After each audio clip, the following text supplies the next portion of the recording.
I think that people have to be their own advocate, and I think that that's difficult for people.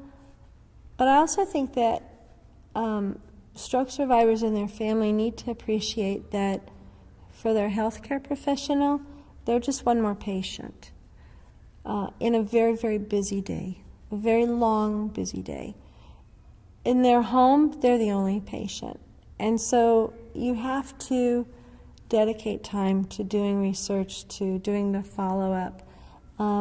Also, I really advocate that if someone has been given 9 physical therapy visits or 9 OT visits, and they go to that first visit and they come home and someone says, "So what did you do?"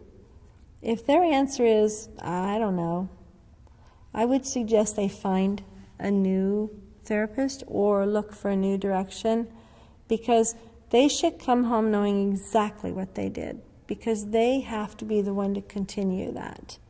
And if they go to their first appointment and they don't like the therapist, then find a new one, because insurance-based reimbursement is very, very limited. So don't waste your visits. Don't use them unwisely. But it bothers me when people don't know what the therapist did, like they're doing some kind of black box magic, because the end result is when the survivor comes home, whatever they're learning has to be continued at home. Otherwise, it's useless. It's just wasted money. I think patients in this time in healthcare are increasingly more responsible for their own recovery, at least managing their own recovery. I think that it's maybe not appropriate of the way healthcare has gone as far as somebody like with a long-term disability like stroke, because it needs you need lots of intervention typically. And they usually don't get the type of intervention that they need for very long.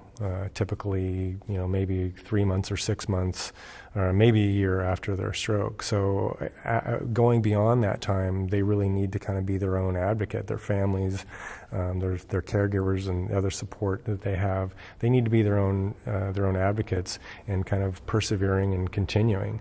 So a lot of the responsibility does come back to them to keep them going, again, because it's a kind of a long process, and they have to be persistent at it over a long period of time.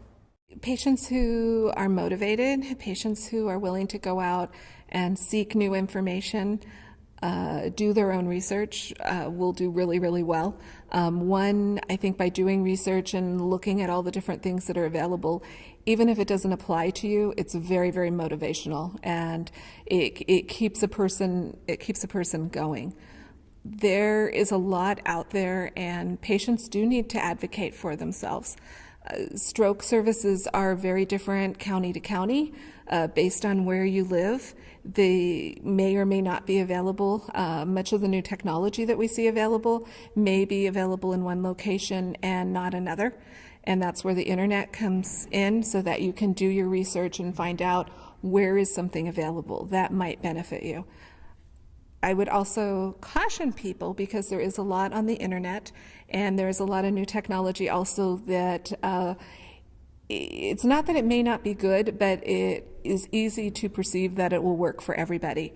YouTube, you can find amazing videos that show people making hardly walking and then using a new device, and they're walking beautifully. Those kinds of successes, unfortunately, are few and far between. However, the devices are very good for certain people, and there's a lot to try. And I would encourage people to try it, but also to realize that when you have a stroke, your particular muscle loss, your deficits are very specific to you, and everybody is an individual. Things do not work across the board. I think it's really, really, really important for any stroke survivor to know that they have individual gifts, that they have individual ways, and that they have individual resources, and not focus on those prepackaged programs that may not work for some of us. We are all unique as our own fingerprints. We all have different shoe sizes and dress sizes, and we all approach challenges differently. There's no way to say one way is better than another. I think it's really, really important to focus on the inside as well as outside.